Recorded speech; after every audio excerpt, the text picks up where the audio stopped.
إذا من جديد نرحب بكم مشاهدينا الأعزاء. وصلنا الآن إلى فقرة الإتيكيت، والموضوع هو القناعة.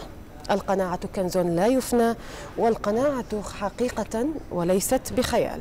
إذن القناعة هي صمام الأمان للطموح، وهي التي تتوجه بمعنى تلبسه التاج وتجعل صاحبه يسعد به ويحس بجمال إنجازه، أو على الأقل يكون راضيا جدا لا ساخطا حين لا يتحقق. إذن ما أراد من طموح بعد أن بذل من الجهد الكثير والكثير، فالقناعة السليمة هي التي تكون بعد بذل الجهد كله، وليست التي تكون بديلا لبذل الجهد. ضيفتنا الدائمة والمتميزة الآن معنا في الاستوديو الأستاذة لينا حمامي، خبيرة التنمية البشرية والإتيكيت، ستطلعنا أكثر وتثرينا عن القناعة والطموح. أسعد الله مساءك أستاذة لينا. مساء الخير لكم ولجميع المشاهدين الكرام. أستاذة لينا، بداية حندخل في هذا الموضوع على طول عشان لأن ما شاء الله تبارك الله في كثير ناس بيتواصلوا معي على الفيسبوك ودهم إنه يكون المحطة لحضرتك إنه تكون أطول شوية عشان يستفيدوا من النصائح اللي حضرتك بتقدميها. حيسعدني تمام. نبدأ من البداية، كلنا بنسمع وأعتقد يا ناهد يعني الغالبية العظمى إذا لم يكن الكل إنه لا تكوني طماعة مثلا، صحيح. لا تكوني طماعة، صحيح. أو لا يعني نتداولها فعلا في تعابيرنا يمكن احيانا بشكل شبه يومي، انه فعلا لا تكوني اي موقف. لكن مجدونين يعني اثراء على كلامك، فعلا احيانا بنشوف شخص يعني قد ما كان يعني طموح لكن بيوقف احيانا لما ما بيتحقق الطموح، فنعتبره انه غير قنوع. يعني خلينا نتعرف عن القناعه. الاستاذه لينا المفروض تعرف لنا عن القناعه لو تكرمتي، والعلاقه بين القناعه والطموح، والطموح والطمع أيضا. خلينا نبدأ بتعريف الطموح. الطموح هو رغبة حقيقية جادة حافزة دافعة محفزة من أجل تحقيق إنجاز أو تميز في أي قيمة كانت، ثروة، شهرة،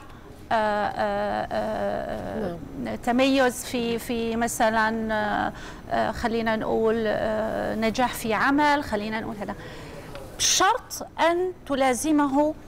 أن يلازم هذا الشعور، هذا رغبة حقيقية في الإنجاز، وأن يتواكب معه فعل. الآن الطموح ليس بالضرورة أن يكون من أجل منفعة شخصية. أنا أستطيع أن يكون لدي طموح من أجل منفعة عامة، من أجل قضية كبرى اجتماعية إنسانية. بينما الطمع هو نوع من الرغبة في الاستحواذ على شيء ما دون حاجة حقيقية مع تحقيق منفعة شخصية والاستئثار بها. بمعنى أنا لما بكون طماعة فهذه المنفعة هذه ستعود علي فقط ولي أنا فقط وليس للآخرين. هذا ما يفرق ما بين هذا. ننتقل الآن إلى الوصولي. من هو الوصولي؟ إحنا أحيانا بنقول إنه هذا إنسان طموح، صحيح، أو إنه طماع، أو إنه وصولي. يعني يبغى يقدم نفسه على إنه يعمل أشياء كويسة لكن يكون يصل فيها يعني الوصولي هو الشخص المكيافيلي الذي لا تهم الوسيلة من أجل الحصول على غايته. صحيح. فرقنا الآن بيناتهم وتعرفنا على هذا. ما علاقة القناعة الآن؟ العلاقة ما بين القناعة والطموح هي تقابله. قد أكون طموحا، لماذا لا تكون علاقة عكسية طردية؟ قد أكون لدي طموح ولكن ليست لدي القناعة، فأتذمر، صحيح، وأسخط وأحبط. ولكن قد أكون قنوع جدا وبالتالي أفتقد إلى الطموح. وأغلب كثير ناس كده بيقول لك الحمد لله أنا راضي باللي ربنا كتب لي، من واحد مهما عملوا ما بالأخير لن ينالوا إلا ما كتب الله له. صحيح. ونعم بالله ولا إله إلا الله. ولكن ربنا كذلك قال كنز لا يفنى. اعمل يا عبدي، كنز لا يفنى، اعمل يا عبدي وسأعمل معك بالمقابل.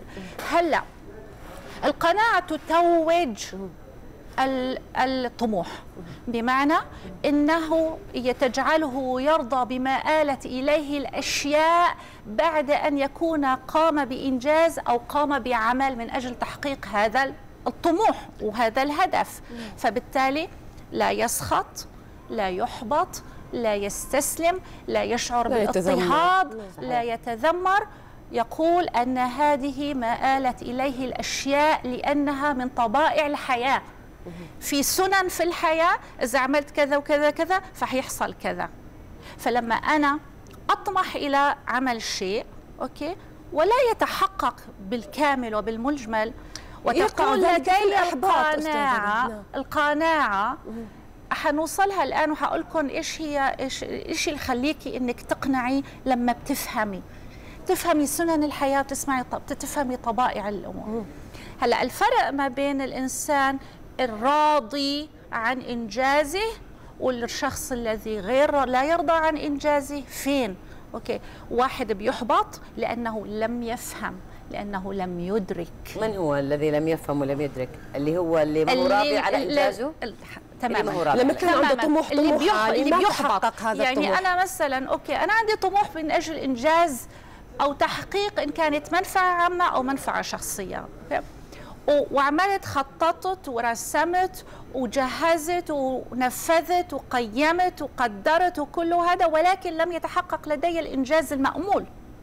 فرق ما بين أني أنا أحبط لأني لم أحقق هالإنجاز هذا، وفرق بين ما أني أقنع وأرضى لأني فهمت ليش فين الأخطاء اللي حصلت. أستاذة لينا، يعتبر هذا الشخص أستاذة لينا هذا اللي لم يحقق طموحه وإنجازاته اللي كان يحلم فيها أنه يطمح كذا كذا كذا اللي ذكرتي، حينما مثلا لا تحقق هذه الإنجازات ولا يتحقق طموحه، صح. هل يعتبر أنه هون الإحباط بهالموقف هو يعني لا يحصل على القناعة أو لا يعرف القناعة؟ هذه الآن إلها علاقة بأعراض أو خلينا نقول إنه مظاهر الطموح. ما هي مظاهر الطموح عشان أوضح تماما متى يحبط ولماذا يحبط الشخص عند عدم تحقيق الهدف. لدينا 3 مظاهر حقيقية بالنسبة للطموح.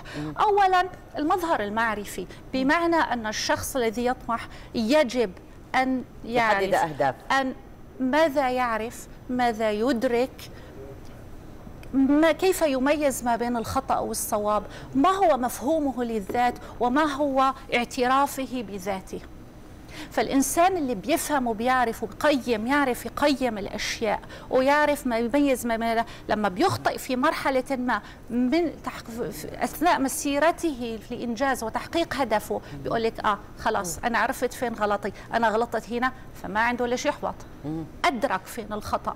الإنسان اللي بيحبط هو الذي لا يعرف، وبالتالي المظهر الأول هو المظهر المعرفي. ثم ننتقل إلى المظهر الوجداني. ما هو إحساسك، ما هو مشاعرك، ما هي الآلام والأحزان التي ممكن أن تترتب عليها فيما لو نجحتي أو فيما لو أخفقتي. أستاذة لينا، هناك من يقول أن القناعة يعني القناعة تعتبر أو لابد أن تتحلى بها الأنثى تحديدا أو تناسب طبيعة الأنثى، ولكن تناسب طبيعة الأنثى. أما بالنسبة للذكر يعني ترتبط دائما بسلوكه وأيضا طبيعته النفسية، تركيبته النفسية بالأحرى بالطموح. ما رأيك؟ عشان كده أغلب النساء هن طماعات. كثير من الصفات التي تلصق إلى المرأة أو الأنثى جزافا وحرام عليهم. يلا صحيح.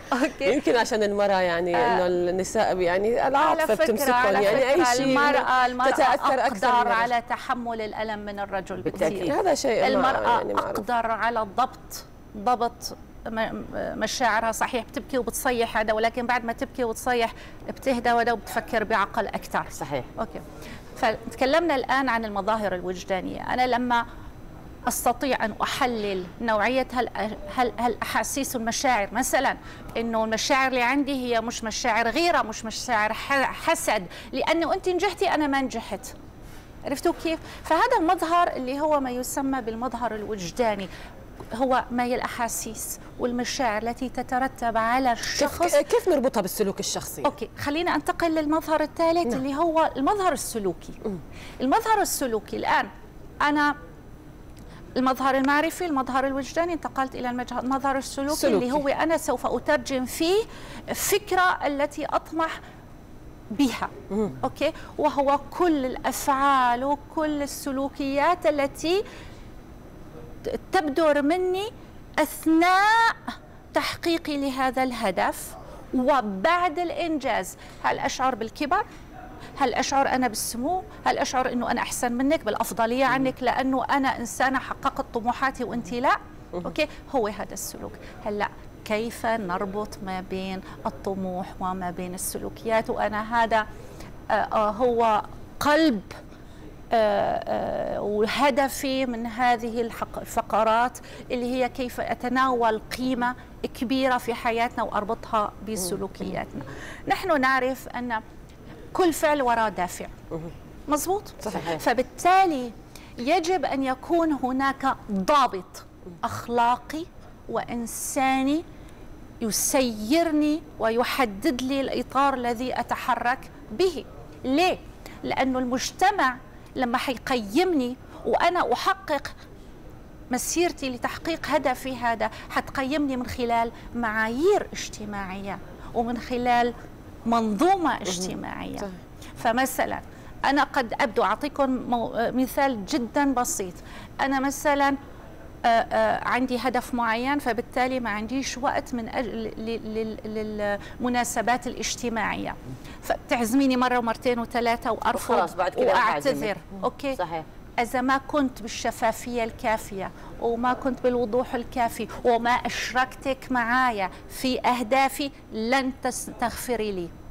حتعتبري انه لا مبالاه، حتعتبري انه هو سوء تصرف وغرور ايضا، وغرور واي شيء. نعم، في نوع من الغرور والكبر، لكن الشخص الطرف الاخر يعني ما يعرف ايش ظروف هذه يعني. لذلك انا عقبت راسا وقلت انه يجب ان يكون واضحا وشفافا، ويجب ان اشرككم. كيف انا اشرككم اذا كان انا هذا بالنسبه لي انه هدف خاص شخصي؟ طيب انت ايش لك علاقه؟ انا كل ما هنالك انه لما التقي فيكي ولا احكي معك بالتليفون، قال لك يا مجدولين ادعي لي الله يخليكي، انا عم بشتغل على هالموضوع هذا، وانت قلبك طيب وانت قلبك كبير وانا متاكده انك بتحبيني. اذا التواصل يعني التواصل مع الاشخاص.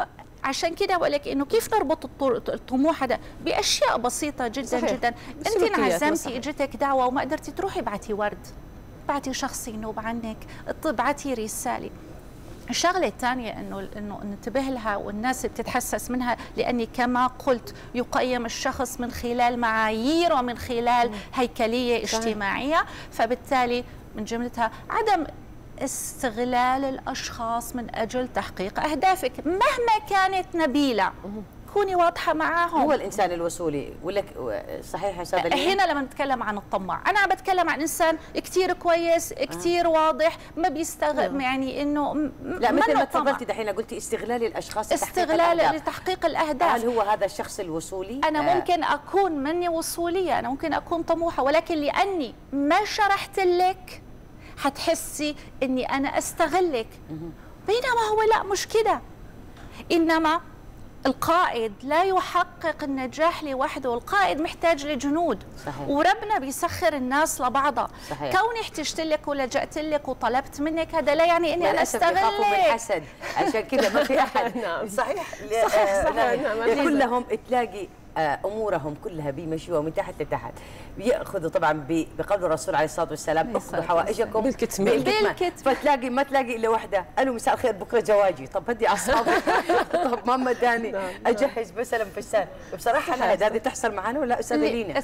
طبعا. لذلك احنا دائما نظرتنا للانسان الطموح، الانسان المقدام، الانسان الشجاع يلي ما بخاف ويلي بيجرب ويلي بيسعى دائما ان يكون بارز.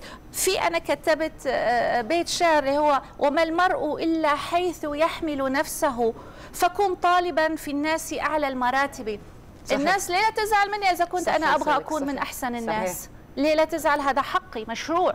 أوكي، كوني سوي زيي أنت كمكان، شرط أن تلتزمي بالمشروعية وأن لا تقلد. هون في عندي توقف. هون بنرجع للقدوة اللي كان موضوعنا الأسبوع اللي فات، الفقرة الثانية. من أساليب التعلم المهمة جدا هو التقليد. الولد الصغير اللي اول ما يبدا ياكل ويشرب ويتحرك وهذا هو عم بيقلد. سؤالي انه نحن يعني ممكن نجمع بين الطرفين لحتى نكون سعداء، او بين الامرين، هي القناعه والرضا، وبنفس الوقت الطموح لحتى فعلا نكون سعداء. ما انا ربطت بيناتهم، قلت انه القناعه تتوج الطموح، لكن تجتمع في شخص واحد؟ لازم تجتمع، هذا يجب سؤالي. ان تجتمع في تتوفر شخص لي. واحد؟ حضيف شغله، عارفه ليه؟ لانه الانسان الطموح بيعرف امكانياته وحدوده وامكانيات الحياه اللي ممكن توهبها له، وبنفس الوقت لا يطمح بمستحيل ابدا. هذه نقطة مهمة جدا، انه مهما بلغنا من ثقافات ومهما بلغ الانسان من غنى ومال وجه، لا يطمح بشيء هو مستحيل امامه. طبعا، لانه تحقيق المستحيل شيء اسمه مستحيل لا يمكن يصير مستحيل. ما هو مستحيل ممكن مثلا اللي هو كلمة بالاصرار، بالعزيمة، بالإرادة، انه ممكن يحقق، بس لا يصل الى مرحلة الحسد، لا يصل الى مرحلة استاذة لينا مثلا انه الطمع، لان الانسان الطماع استاذة لينا مهما وصل يبغى اكثر واكثر واكثر، ما حيكتفي. مقابل ايش هو الطمع؟ احنا قلنا عرفنا استئثار بالمنفعه. اما انا مثلا ممكن اطمح اني اصير كذا وكذا واعمم الفائده، صار طموح، ما عاد صار صحيح طمع.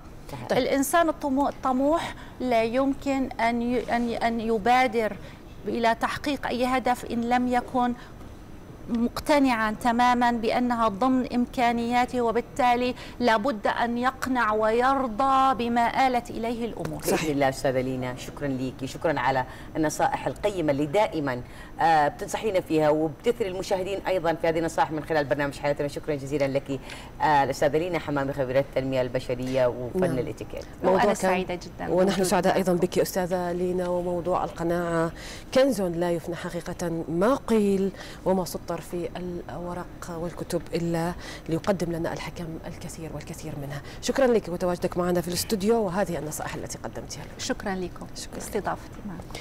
مشاهدينا، ننتقل الآن إلى تقرير كامل عن الزهور. وقد حظيت الزهور بإعجاب الإنسان على مر العصور. هي الطبيعة الصامتة والنابضة لكل نبض من نبض الحياة. هي ألوان تعكس التفاؤل والبهجة والأمل، لغة يتداولها جميع البشر ولا تحتاج لمترجم. وقد تربعت الزهور على عرش المشاعر، وظلت هي الترجمان الوحيد الذي يربط بين الأحبة، وهي مرسول السلام الذي يقارب أيضا ويصنع الإلفة بين المتحابين. تقرير كامل عن الزهور وأنواعها مع الزميلة رشا السيد، بنتابع سوا.